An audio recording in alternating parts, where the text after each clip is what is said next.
बात बिहार के मुजफ्फरपुर की करेंगे, जहां से शर्मसार कर देने वाली ये खबर सामने आई। यौन शोषण का यह मामला जिसमें एसआईटी गठित कर दी गई है। पुलिस ने मुजफ्फरपुर यौन शोषण मामले में मुख्य आरोपी को एक दिन पहले ही गिरफ्तार कर लिया था। हालांकि पुलिस ने 8 दूसरे लोगों पर भी एफआईआर दर्ज की है, जिन्हें पकड़ने के लिए पुलिस अलग अलग जगह दबिश दे रही है। बता दें कि आरोप है कि अहियापुर इलाके में कई लड़कियों को नौकरी देने का झांसा देकर बंधक बनाया गया, उनके साथ मारपीट और यौन शोषण भी किया गया। उनमें एक युवती ने हिम्मत दिखाई और जब इस पूरे प्रकरण पर मामला दर्ज करवाया तो हकीकत सामने आई। तो मुजफ्फरपुर में देखिए किस तरीके से नौकरी का झांसा देने के बाद इन लड़कियों के साथ बेबर्ता यौन शोषण किया गया, नौकरी का झांसा दिया गया और एक दो नहीं 100 से ज्यादा लड़कियां हैं। हालांकि इस पूरे मामले का जो मास्टरमाइंड है उसको गिरफ्तार कर लिया गया। कुछ और गिरफ्तारी हो रही है, लेकिन अभी भी कुछ लोगों की दबिश में पुलिस लगी हुई है।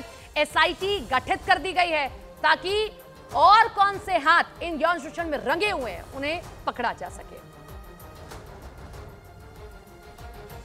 इस पूरे मामले पर न्यूज़ 18 इंडिया की टीम से मुजफ्फरपुर के सिटी एसपी अवधेश दीक्षित से बात की, जिन्होंने बताया कि एक साथ इतनी ज्यादा संख्या में लड़कियों की रेप की पुष्टि फिलहाल नहीं हुई है। हालांकि जांच जारी है, पुलिस लड़कियों के संपर्क में है।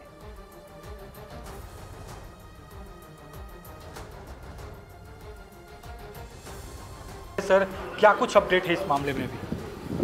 जो एफआईआर 2 जून को रजिस्टर हुआ था उसमें हम लोगों ने जो मेन अभियुक्त है जिस पे लड़के के द्वारा यौन शोषण का आरोप लगाया गया उसकी हम लोगों ने गिरफ्तारी की है कल गोरखपुर से। और इसके अलावा हम लोग जो ब्रांच में लड़के के द्वारा आरोप लगाया गया कि उसको रखा गया था और यौन शोषण किया जाता था, उस ब्रांच में भी हम लोगों ने कल हम लोग की लेडी ऑफिसर की लीड में हम लोगों ने रेड किया है। और रेड में हम लोगों को कई सारे डॉक्यूमेंट्स मिले हैं, वो कंपनी के वो सारे डॉक्यूमेंट्स हमने सीज किए हैं। उसके अलावा वहाँ पे 60 से 70 के आसपास में लड़के थे जो सेम प्रोफेशन में थे, डायरेक्ट सेलिंग के प्रोफेशन में थे, तो हम लोगों ने उनका भी स्टेटमेंट हम लोगों ने रिकॉर्ड किया। हाँ, 100 से अधिक लड़कियों का यौन शोषण, ये लगातार इन बातों को लेकर चर्चा बनी हुई है और इसको बालिका गृह कांड से जोड़ा जा रहा है। क्या कुछ इसमें हकीकत सच्चाई? देखिए, एक चीज़ मैं आप लोगों को कहना चाहूँगा कि इसमें कहीं भी अभी तक हम लोगों के इन्वेस्टिगेशन में यौन शोषण की बात नहीं मिली है। ये एक डायरेक्ट सेलिंग का मैटर है। इसमें लड़के लड़कियाँ आते थे, इनको टारगेट दिया जाता था प्रोडक्ट बेचने का, बाकी लोगों को ज्वाइन करने का। तो उसी को लेकर के ये जो लड़की ज्वाइन की थी और जिस व्यक्ति पे आरोप लगा रही है वो आदमी भी इसी में ज्वाइन किया हुआ था। दोनों में रिलेशन था, दोनों 2 साल से रिलेशन में थे, शादी करना चाहते थे। जब दोनों की शादी नहीं हुई उसके बाद में लड़की ने आकर के एफआईआर किया है। मुजफ्फरपुर यौन शोषण मामले की केंद्रीय मंत्री गिरिराज सिंह ने सीबीआई जांच की मांग की। उन्होंने 1 साल तक इस मामले के लंबित रहने पर भी चिंता जाहिर की और दोषी थाने के खिलाफ कार्रवाई की मांग भी की है। किसकी जांच हो और आप नहीं कर सकते हैं, इसको सीबीआई को रेफर करें। 100 लड़कियों को लव जिहाद, जैसे केरल में लव जिहाद शुरू हुआ, आज वहां केरल की ईसाई भी तबाह है और हिंदू तो तबाह है ही। मुजफ्फरपुर की बेटियों के साथ सुनियोजित लव जिहाद, ये एक जांच का विषय है।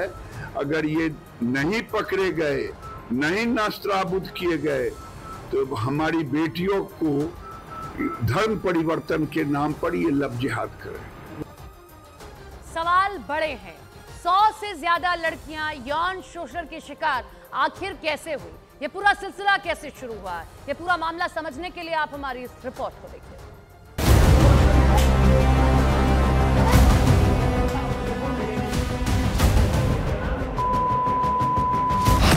मुजफ्फरपुर की सनसनीखेज घटना।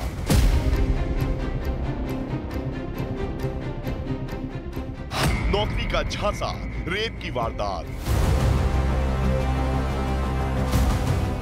100 से ज्यादा लड़कियों से दरिंदगी की हदें पार।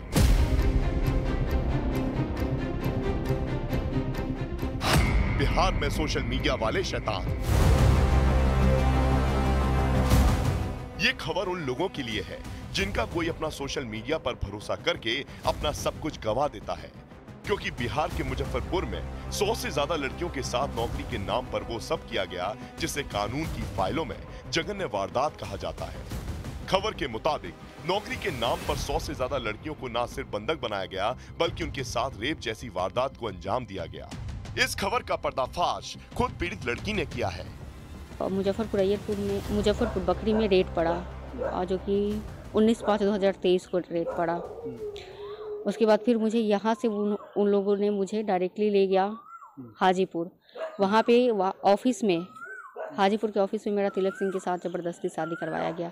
पत्नी की तरह मुझे अपने रूम पे रखना स्टार्ट किया। और उससे पहले जब यहाँ पे मुजफ्फरपुर में हम थे, उस बीच हम 3 बार प्रेग्नेंट भी थे, जो कि तिलक सिंह ने ही मेडिसिन देके मेरा अबॉर्शन करवाया था, हॉस्पिटल पे नहीं ले गया था। उसके बाद मेरा शादी करवाया गया था। जानकारी के मुताबिक मुजफ्फरपुर में सोशल मीडिया पर एक गिरोह ने डीवीआर नाम की फर्जी कंपनी बनाई। इस कंपनी में नौकरी के एवज में मोटी सैलरी देने का दावा किया गया। नौकरी की शर्त ये रखी गई कि इसमें सिर्फ लड़कियां अप्लाई कर सकती हैं। डीवीआर नाम की इस फर्जी कंपनी के जरिए कई लड़कियों से संपर्क किया गया। इस दौरान कई लड़कियों को अच्छी सैलरी का भरोसा देकर नौकरी पर रखा गया, लेकिन नौकरी के नाम पर लड़कियों को बंधक बनाया गया और उनके साथ रेप किया गया। इस दौरान अगर किसी लड़की ने विरोध किया तो उसे बेल्टों से पीटा गया।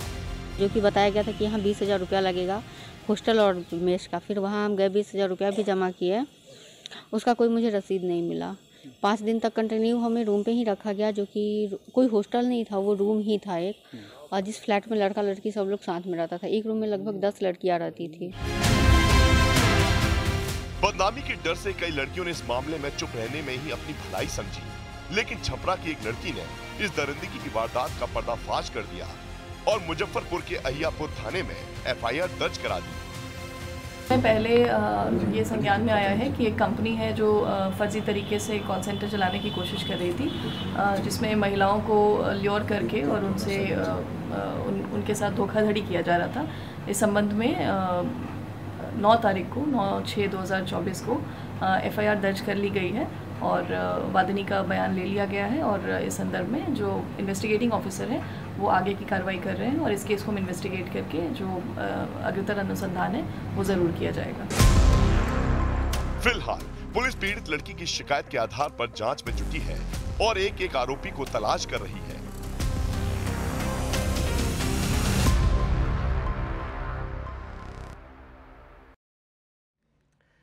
उधर जेडीयू सांसद देवेश चंद्र ठाकुर के बयान पर विवाद बढ़ गया है। सियासी गलियारे में देवेश चंद्र ठाकुर के बयान की किसी ने आलोचना की तो कोई उसे उनका दुख बता रहा है। केंद्रीय मंत्री गिरिराज सिंह ने क्या कहा देवेश चंद्र ठाकुर को लेकर, सुनिए जरा। हम आपको गाली भी नहीं देते, आपके साथ तकरार भी नहीं करते, तो एक ही कारण है कि एनडीए और भारतीय जनता पार्टी को आपने इसलिए वोट नहीं दिया, मुस्लिम समाज ने, कि वो गजबाए हिंद चाहते हैं। हिंदुओं की आज गाय माता को काटा है, कल मेरी माता को काटेगा। और वही लोग हैं जो इस्लामिक स्टेट और गजबाए हिंद की कल्पना कर रहे हैं। जिन लोगों के बारे में कहा गया है, कुशवाहा हो, यादव हो, मुस्लिम हो, चाहे सूरी समाज के लोग, ऐसा नहीं है कि कोई किसी का भाग्य दिखाता है। वैसे तमाम जनता से हम यह कहना चाहेंगे, जो काम आप उनसे महसूस करते हैं वह काम मेरे यहाँ आए, मैं आपको सेवा करने के लिए तैयार हूँ।